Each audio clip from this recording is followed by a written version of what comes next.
রাগ করা রাগ করা কি মেয়েদের অধিকার? আমি যতটুকু জানি রাগ করাই কিন্তু মেয়েদের অধিকার। মেয়েরাই কিন্তু রাগ করে বেশিরভাগ সময় মেয়েরাই রাগ করে। রাগ করাটা মেয়েদের জন্মগত অধিকার। আর আদরে যত্ন করে ভালোবাসা দিয়ে রাগ ভাঙানোর দায়িত্ব হলো একজন ছেলের অধিকার। ঠিক বলেছি কিনা? আমি তো জানি আমি ঠিক বলেছি। ছেলেরা একটু জ্বলবে, তাই না? যাই হোক, আমি মেয়ে তো তাই মেয়েদের পক্ষে নিলাম। কথাটা কতটুকু যুক্তি?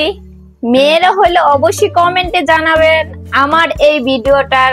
ঠিক আছে আপুরা, আপনারা কমেন্টে অবশ্যই জানাবেন। ছেলেরা তো অবশ্যই জ্বলবে এই কথাটা শুনে, কারণ মেয়েরা জন্মগত অধিকার নাকি। মেয়েরা যত্নের পাগল, ভালোবাসার পাগল, আদরের পাগল, সোহাগের পাগল। আর প্রতিটা মেয়েকে যত্ন করে রাখলে ওরা প্রতিটা ছেলেকে অবশ্যই আগলে রাখবে, ভালোবাসবে, কখনো তাদের ছেড়ে যাবে না। আর মেয়েরা, আপনারা কমেন্টে জানাবেন মেয়েরা কি যত্নের পাগল? আর মেয়েরা কি রাগের অধিকার? রাগ করা কি তাদের জন্মগত অধিকার? অবশ্যই কমেন্টে জানাবেন। আমি জানি মেয়েরা জন্মগত অধিকার রাগ করাটা। কেন বলি জানেন? মেয়েরা না অল্পতেই রেগে যায়, অল্পতেই রাগ করে, অল্পতে অভিমান করে, অল্পতেই ভেঙে চুরে সব চুরমার করে দেয়। কেন জানেন?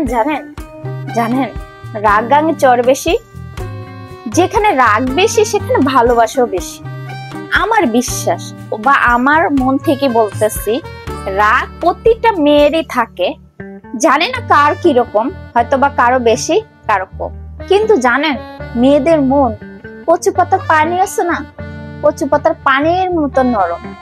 মেয়েরা অল্পতেই নরম হয়ে যায়। যেই কোনো ছেলেদের কথাই হোক, বাবা মার কথা হোক, বা যেই কোনো কারো কথাই হোক, আবার যখন শক্ত হয় তারা পাথরের থেকেও বেশি শক্ত হয়। কারণ মেয়েদের মন একবার ভেঙে গেলে আর জোড়া লাগানো যায় না। তাই অবশ্যই যারা যে ভালোবাসবেন তাকে অবশ্যই আদরে যত্নে ভালোবাসায় ভরে রাখবেন। কারণ ভালোবাসা মেয়েরা চায়, যত্ন চায় সবচেয়ে বড়। মেয়েরা যতই রাগ করুক না কেন, আপনি ভালোবাসা দিয়ে আগলে রেখে সুন্দর করে কথা বললে অবশ্যই ওই মেয়ের অভিমান থাকবে না।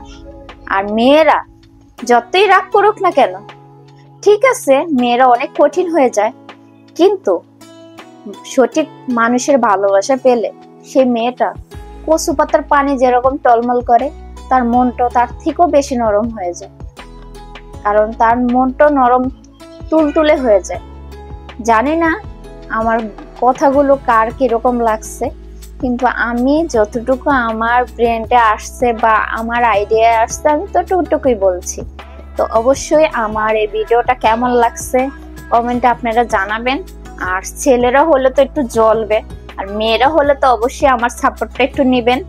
আর আমার ভিডিওটাতে লাইক কমেন্ট অবশ্যই শেয়ার করে দিবেন।